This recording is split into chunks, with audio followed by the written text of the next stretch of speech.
ಅವಾಗ ಆ ವ್ಯಕ್ತಿ ಒಬ್ಬ ಸಾಲ ತಗೊಂಡ ಸ್ವಲ್ಪ ಹೆಚ್ಚಿಗೆ ಬೇದ ಬಳಕ ಆ ಮನಿಗೆ ಬೀಗ ಹಾಕ್ತಾನ್ರಿ ಈ ಭೂತಯ್ಯ. ಇಲ್ಲಿದಿಂದ ಹೋಗ್ರಿ ಅಂತ ಹೇಳಿ ಹೆಂಡತಿ ಮತ್ತ ಗಂಡನ ಇಬ್ಬರನ್ನು ಕೂಡ ಅಲ್ಲಿದಿಂದ ಕಳಿಸಿಬಿಡ್ತಾರ. ಕಳಿಸಿ ಆ ಮನೆಗೆ ಬೀಗ ಹಾಕ್ತಾನ್ರಿ.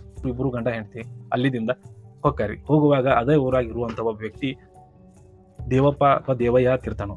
ಆ ದೇವಯ್ಯ ಇದ್ದವ ಹೋಗಿ ಆ ಒಬ್ಬ ಇಬ್ರು ಗಂಡ ಹೆಂಡತಿನ ಕರ್ಕೊಂಡು ಹೋಗಿ ತಮ್ಮ ಮನಿ ಒಳಗ ಅಂದ್ರ ಮನಿಯ ಹಿಂದ್ಗಡೆ ಒಂದು ಗುಡಿಸಲು ಇರತ್ತೆ, ಆ ಗುಡಿಸಲ್ದಾಗ ಇರಾಕತ್ರಿ ಅಂತ ಹೇಳ್ತಾನು. ಯಾಕಂದ್ರೆ ಇಲ್ಲಿ ದೇವಯ್ಯ ಒಬ್ಬ ಒಳ್ಳೆ ವ್ಯಕ್ತಿ ಅನ್ನೋದು ನಮ್ಗೆ ಗೊತ್ತಾಕತಿ. ಭೂತಯ್ಯ ಶ್ರೀಮಂತ ಇದ್ರೂ ಬಡವರಿಗೆ ಹೆಲ್ಪ್ ಮಾಡಬಾರ್ದು ಅನ್ನೋದು ಅವನ ಉದ್ದೇಶ ಇರ್ತೈತಿ. ಆದ್ರೆ ದೇವಯ್ಯ ಬಡವ ಇರ್ತಾನ್ರಿ. ಬಡವ ಇದ್ರೂ ಬಡವರನ್ನ ಅಥವಾ ಆ ಹಳ್ಳಿಯ ಜನರನ್ನ ಒಂದು ಪ್ರೀತಿಯಿಂದ ಕಾಣ್ತಿರ್ತಾನ ಅನ್ನೋದು ಇಲ್ಲಿ ನಮಗೆ ತೋರಿಸ್ತಾರ. ಮಹಾಭಾರತದೊಳಗ ಶಕುನಿ ಹೆಂಗಿರ್ತಾನಲ್ಲ, ಶಕುನಿ ಕೌರವರ ಜೋಳ ಸೇರಿ ಕೌರವರನ್ನ ಸರ್ವನಾಶ ಮಾಡ್ಬೇಕಂತ ಹೆಂಗ್ ಸೇರಿರ್ತಾನೋ ಹಂಗ ಇಲ್ಲಿ ಭೂತಯ್ಯನ ಮಾವ ಕೂಡ ಒಬ್ಬಿರ್ತಾನು.